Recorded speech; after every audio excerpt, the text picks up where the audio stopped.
This video will cover how to remove and replace the button panel for the Landmark 7000 cabinet. The following are the required tools. A number 2 Phillips screwdriver.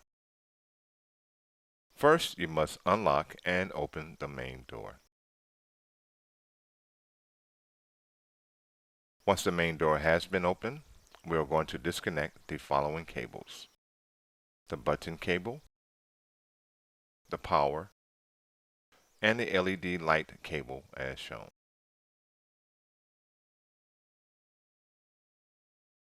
From there, we will remove from the bottom of the button panel as shown the 3 Phillips screws.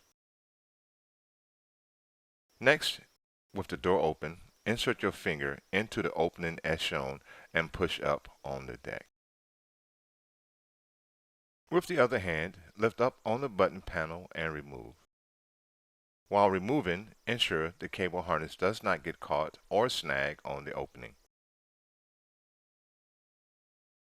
To replace the button panel, perform these steps shown in the reverse order. Thank you for learning with us.